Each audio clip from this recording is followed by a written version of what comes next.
అందరికీ హాయ్ అండి, welcome to LR collections. And ఈ వీడియోలో వచ్చేసి మిషన్ ఉన్న వాళ్ళకు ఒక చిన్న టిప్ చెప్తాను చూడండి. అంటే మిషన్ ఉన్న వాళ్ళకి మనకు పాట్ నెక్ కానీ బోట్ నెక్స్ కానీ వచ్చినప్పుడు ఎక్కడ మార్క్ చేసుకోవాలి, అది ఎంత వస్తుంది సైజు అనేది మనకు తెలియదు కదా. యాక్చువల్గా ఏంటంటే ఇక్కడ మనం అడ్జస్ట్మెంట్ చేసుకోలేము. డీప్ నెక్స్ బ్లౌజ్కి అయితే ఏంటంటే మనం వాటిని సెట్ చేసుకోవచ్చు కుట్టేటప్పుడు. కానీ ఈ ప్లేస్లో మాత్రం మనకి ఇది ఎలా ఉందో అలాగే వస్తుంది అనమాట. ఇక్కడ సెట్ చేసుకోవచ్చు కావాలి అంటే, కానీ ఇక్కడ సెట్ చేసుకోలేము. అండ్ ఇది వచ్చేసి మనకు వర్క్ వచ్చేసి ఫస్ట్ ఆఫ్ ఆల్ మనము ఏ ప్లేస్లో వర్క్ వస్తుంది అని చెప్పేసి టోటల్ ప్లేస్ అనేది ఇక్కడ చూపిస్తుంది. ఇది వచ్చేసి బార్డర్ చెకింగ్. టోటల్గా మనకు ఎక్కడి వరకు వర్క్ వస్తుంది అనేది ఇలా బార్డర్ చెకింగ్ చేసుకోవచ్చు. అండ్ నెక్స్ట్ వచ్చేసి గల్ల మాత్రమే ఎక్కడ వస్తుంది అనేది కూడా చెక్ చేసుకోవచ్చు. యాక్చువల్గా నేను ఫస్ట్ చెక్ చేసుకున్నాను చూడండి. ఇది వచ్చేసి నాకు కొంచెం పెద్దగా సైజ్ అనిపించింది, అంటే నాకు కొంచెం డీప్ అనిపించింది ఉన్న సైజ్ కంటే. కస్టమర్ వచ్చేసి చాలా చిన్న సైజ్ అన్నమాట. చూడండి 8 వచ్చింది. యాక్చువల్గా నార్మల్గా 30+ ఉన్న వాళ్ళకే, అంటే కమ్మర్ సైజ్ 30+ ఉన్న వాళ్ళకే 7.5 7 మనకు నెక్ అనేది సరిపోతుంది. ఇది వచ్చేసి 8 ఉందండి. చాలా అంటే కొంచెం పెద్ద సైజు ఉన్న వాళ్ళకు 4 పెట్టుకుంటే అట్లా బాగుంటుంది. ఇది వచ్చేసి ఫ్రంట్ వచ్చేసి డీప్ నెక్ అనమాట. ఫ్రంట్ బోట్ నెక్ అయితే 8 ఉన్నా మనకు ఏం కాదు, పర్లేదు. బట్ ఇది వచ్చేసి ఫ్రంట్ డీప్ నెక్, బ్యాక్ వచ్చేసి పాట్ నెక్. సో మనకు సైజ్ ఎక్కువ తక్కువ కూడా కావదు కదా. ఇది 8 వచ్చిందని చెప్పేసి నేను సైజ్ అయితే మళ్ళీ సెట్ చేసుకున్నాను. చూడండి సైజ్ చూపిస్తాను.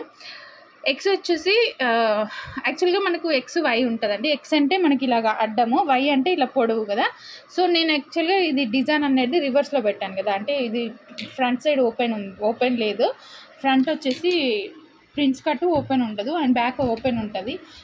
ఓపెన్ ఉండదు కాబట్టి మనకి ఇక్కడ జాయింటింగ్ ఉండాలి. మనం నార్మల్గా వేసే బ్లౌజులకి ఇలా వేసినట్టు వేస్తే 2 పార్ట్స్ వస్తాయి, అలా రావద్దు. మనకి ఇలా ఈ మధ్యలో ప్లేస్లో రావాలి వర్క్ అని చెప్పేసి ఇలా పెట్టేసుకున్నాను. అంటే ఎక్స్ వై రిటర్న్ అయిపోయినాయి అనమాట.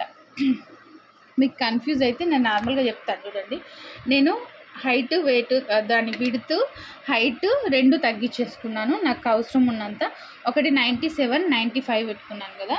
నార్మల్గా 2 ఒకేలాగా ఉండేలాగా చూసుకోండి, 95 95 అలాగా. ఇది 2 ఇంచెస్ తేడా కాబట్టి అంత ఫరక్ ఏం పడదు. సో ఇప్పుడు నేను తగ్గించుకున్నాను. అండ్ తగ్గించుకున్న తర్వాత మనము నెక్ ఎక్కడ వస్తుంది అనేది సెర్చ్ చేసుకుందాం. ఇలాగ మనం బటన్ స్టిచ్లోకి వెళ్ళిన తర్వాత చూడండి మనకు ఇలా ఉంటుంది కదా ఫ్రేము. ఇలా ఇక్కడికి వెళ్తే ఈ ప్రెస్ చేసినాం అనుకోండి, మనకు వర్క్ ఎక్కడైతే వేస్తుందో సేమ్ అలాగే ఇది వస్తుంది అన్నమాట. దీని కింద ఒక చిన్న ఇలాగ చాక్ పీస్ పెట్టేసినాం అనుకోండి, దాన్ని ఆ సూదిని ఆనుకొని ఉంచండి. అలా ఉంచితే మనము ఎక్కడైతే వర్క్ వేస్తుందో అక్కడ మార్క్ పడిపోతుంది.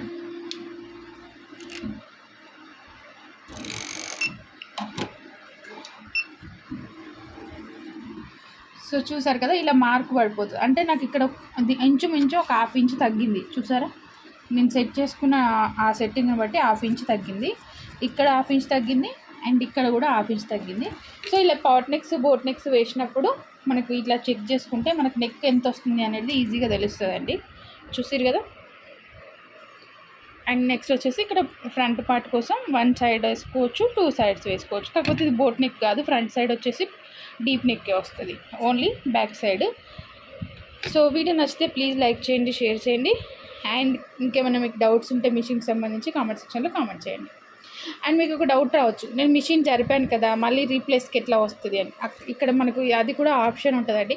చాలామందికి తెలియకుండా మనం నెట్ క్లాత్లు ఇట్లా యూజ్ చేసినప్పుడు ఇక్కడే దీని కిందే కట్ చేస్తూ ఉన్నారు. నేను చూసినప్పుడు ఇన్స్టాగ్రామ్లో కానీ యూట్యూబ్లో కానీ మనం ఇలా మిషన్ మూవ్ చేసి కూడా మనం యథాస్థానానికి తెచ్చిపెట్టుకోవచ్చు.